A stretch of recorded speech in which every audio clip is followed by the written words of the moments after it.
Hey everyone, this is Luke again, and I am back from my break. I am doing well, thank you very much. I just needed to, distance myself from YouTube. I was burnt out. But from my vacation, I've actually heard a lot of news covering these new leaks, as you see on the screen, of all this new information. This is all legit true, by the way. At least to my knowledge, it is. So hopefully this is what we got. So I'll be making a video talking about what is on this little post by Ninjago Leaks. I think it was originally from Promo Bricks, which I heard is incredibly reliable. So I'm gonna take it. I'm gonna take their word for it. So let's get started. So apparently the Vegstone buyer has been revealed to be the Overlord, and he's also known to be the Crystal King. And honestly, I'm a little mixed on this. I'm happy to see the Overlord come back, because I do believe he deserves one final shot at coming back to the Ninjago screen. At the same time, I really wanted the Vengestone buyer to be someone else. I really wanted it to be someone like the mayor of Ninjago, since the mayor has never made her on-screen debut, and I said her because it's been confirmed that the mayor of Ninjago is a female. It's a female. So she has not made her on-screen debut yet. And remember that line from the police commissioner in Marchione, where she has been kind of shady as of late, and how she's basically never there. Well, it made perfect sense. I mean, but then we just got the Overlord. I mean, I don't think it's the worst idea possible, but I do think there were other better candidates for the Vengestone buyer. Now, I can understand the Overlord being the Crystal King, though. I can understand this, because, the Crystal King is based... It kind of makes sense, considering there is the word king, and, he was originally called the Golden Master or the Dark Lord, so obviously he has to have another name to add on his titles. It's almost like he's adding names, like, how Boy Scouts or Girl Scouts, any of the scouts, have, all these badges? It's like he has all these names. It's like, I am the Overlord, also the Golden Master, also known as the Dark Lord, also known as the Vegestone Buyer, also known as the Crystal King. It's like, damn, how many names do you need to have, my guy? And also, if you're getting mad about the whole Season 15, Season 16 debacle, just don't be mad. Just call it whatever you like. If you want to call it 15, call it 15. If you want to call it 16, call it 16. If you want to call it what I do, by the name, call it by the name. Or even call it by Ninjago 2022. Don't get mad at it. That's why I posted that meme post on my community tab yesterday, because I was just so tired of it. Anyways, the ninja will get new suits with wings. That sounds pretty neat.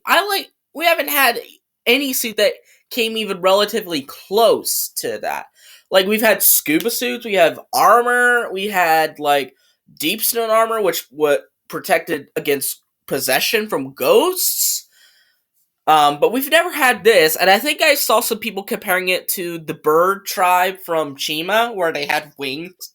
So that's kind of neat. I would want to see that in the show. Kai, Jay, Zane, and Cole, the OG four, will merge into one and the same four-headed dragon.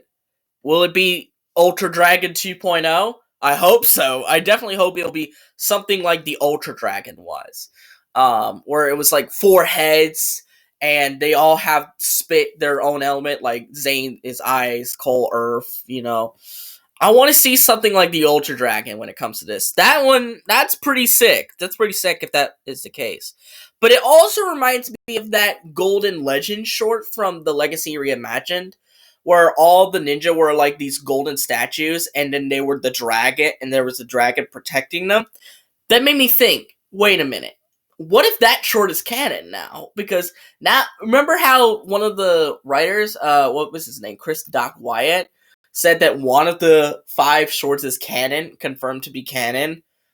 Well, Honestly, I have no idea now because I don't think it's the Sweating to the Goldies one anymore. I don't even think it's the Golden Hour one anymore.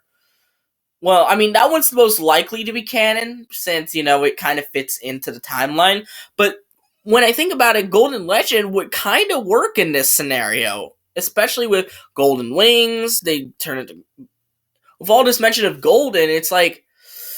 I don't know. I just don't know at this point. Now, this is one of the big ones. Nia will return as Samurai X. Now, a lot of people have been very concerned about how they're going to bring back Nia after her sacrifice in Seabound.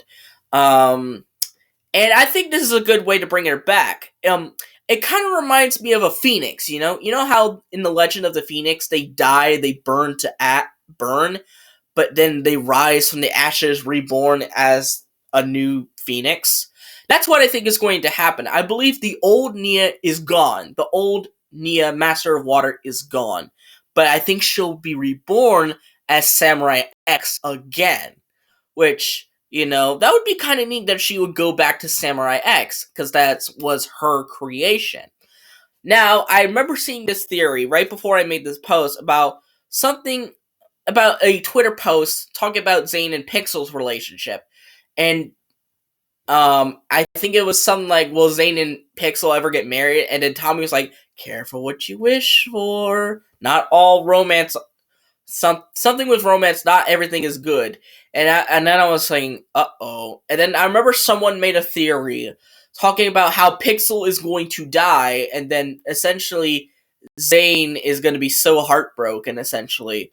Which, if they do another reboot, which we'll get into later, if they do another one, Zane must be the focus, because, it's essentially kind of like Seabound again, but just with a different character, essentially. Instead of it being Nia, it would be with Pixel, So Nia would basically, return to her old duties once Pixel's gone. So that would be such a shame to see Pixel go, considering, she's been a part of the team for such a long time. But hey, not everyone can last forever. Garmadon, Skylar, and Nelson will join the team. So, the Garmadon one I'm a little bit skeptical with. Now, this season must happen after the release of the Skybound Garmadon comics. Because if you don't know, those were teased like months ago, and I think they're supposed to be releasing incredibly soon, like sometime next month, sometime around April. And if they release, it could explain why Garmadon is back on the team. I think he's going to revert back to his good side, or at least gain a lot of his good side back. I think he'll still be Emperor. He'll still be the Emperor Garmadon. But who knows? The comics might do some change where he goes back to his Sensei or Master Garmadon self.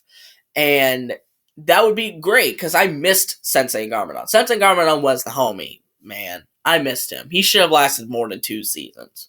Skylar. Now, this one I don't like, because Skylar to me is one of the most boring characters in the entire show.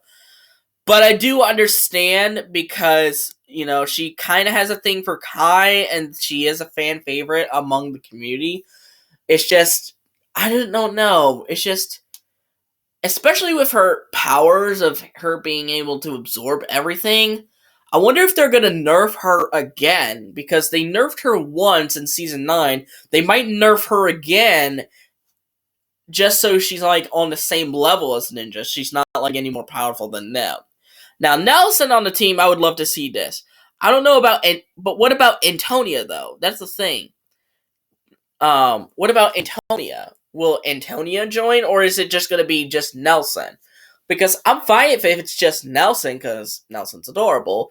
But what about Antonia? Or did her arc conclude in Seabound? I think it might have concluded in Seabound. That's why she's not listed in here. But I'm wondering if they're going to at least Nelson's going to at least mention Antonia in the upcoming installment. The villains for the season, we're going to have a lot of villains. Asphira, Pythor, Harumi, the Skull Sorcerer, and Mr. E are coming back. This is a pretty good lineup. Well, pretty good. I think there could have been better options. So I think the main villain is the Overlord, but these are gonna be like it's gonna be like Day of the Departed, where it's like how Yang was the main villain, but he has other villains doing his dirty work. So I think Asphira, Pythor, Harumi, Skull Sorcerer, and Mr. E coming back will just do the Overlord's dirty work, essentially. Asphira, I'm a little skeptical, considering she didn't really get a great reception in her season, especially with her constant cry of "Revenge!" and the treacherous deceiver. Like, I wouldn't be surprised if she said it once. If she says it once, I'm okay with it. But she better not spew it so freaking constantly like she did in the other seasons. Pythor. Now, this one I heard got a lot of praise because I have been wanting to see this guy for such a long time. The last time we saw him was Day of the Departed, which was back in 2016. 2016. 6 years. So just to see him return one more time is awesome, considering he was like the one villain that always got away. And speaking of that one villain that got away, Lame Rumi is coming back. Yeah, you heard me. Lame Rumi. Man, when will the writers just stop with this whole Lloyd and Harumi stuff? It's boring now. It's overdone. They need to stop this. Honestly. They need to stop with this storyline. It's getting old at this point. It's fine. I was happy they didn't conclude it in Master of the Mountain, but if they're going to bring this storyline back up again, I'm just going to be mad. I'm going to be mad. Skull Sorcerer. Now, this one is an interesting choice, considering, he's still alive, but he's in jail, so I wonder how they're going to make the Skull Sorcerer work, especially since the skull is destroyed now. So that's kind of weird. But this one, Mr. E coming back, this one opened my eyes. I'm like, Mr. E? I'm like, wow, I can't believe they even thought of the idea to return Mr. E, because if you don't know, Mr. E was a robot, but for some reason the Hagemans decided not to continue with an arc around Zane versus Echo Zane, because Mr. E was originally going to be Echo Zane. But, they had some bullshit excuse of not wanting to continue with the storyline, It's a crap excuse. But after his demise in Season 9, I was thinking there's no way in hell we're going to see Mr. E again. And, oh boy, was I wrong. Mr. E coming back? I mean, I'm kind of split on this. I'm happy that Mr. E is going to finally get back, because I want to actually see Mr. E have some sort of backstory, because that's one thing that he desperately, desperately needed.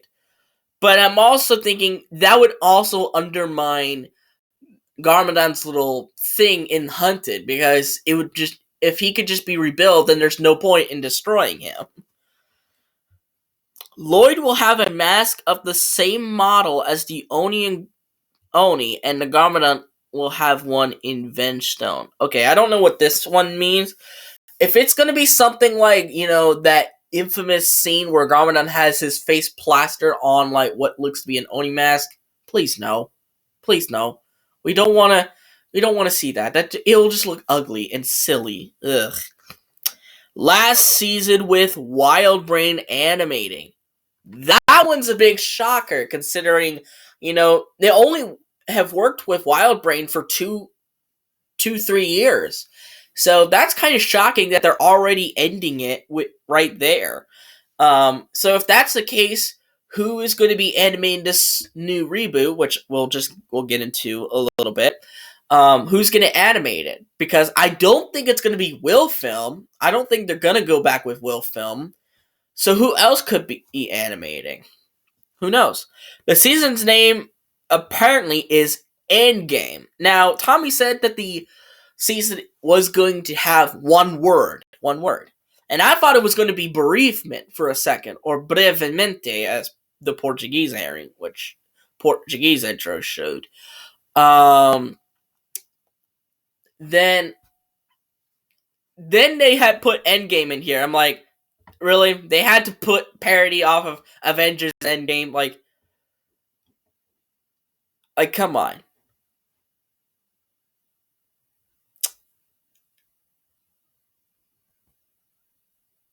And last but definitely not least, a reboot of the series at whatever season it's going to be called.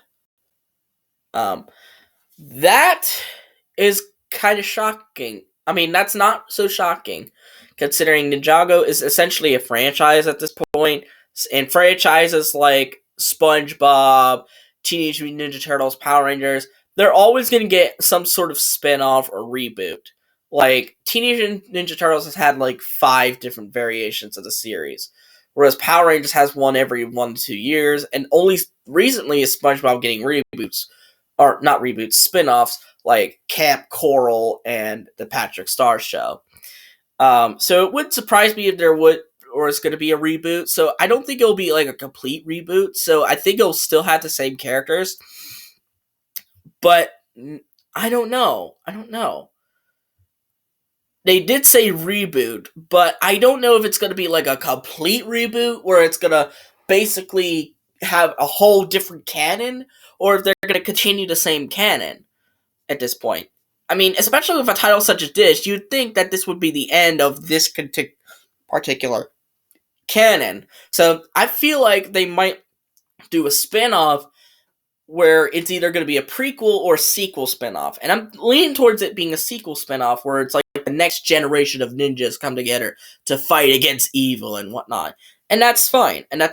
I just don't want it to turn into like a Power Rangers clone, you know what I mean? Where it's like next generation and the next generation and the next generation and the next generation and so on and so forth. Because I don't want it to keep continuing on and on and on forever. So I don't know. I don't know how they're going to handle this, honestly. But that is going to be all of the information that was released while I was on my YouTube break for the next upcoming installment. And that's a lot of information. Okay. And this is a lot of information. So, this is really shocking because, you know, with so much information, they must have to put a lot of hard work into this installment, and hopefully it delivers, because I consider this to be my final installment or season as a fan, because I just want to move on with my life, considering Ninjago has been such a huge part of my life, and I want to see it end on a real good conclusion. Even if it's not concluding as a whole, I want to at least conclude on something, you know what I mean? If it concludes on a certain iteration of the show, I'm fine with that. And if it's good, then I will step away, but that doesn't mean I will be stepping away from making YouTube, because right now YouTube is all I have. But, I do think that, you know, this is a lot of information, and hopefully it'll get fulfilled within this upcoming installment. But anyways, what do you guys think about all this information that you see on screen? Let me know in the comments down below. But anyways, I hope you guys like this video. Give it a thumbs up, subscribe to the channel by clicking the red subscribe button, and click on the notification bell to see every video that I will upload. And I'll see all you folks in the next video. Bye-bye!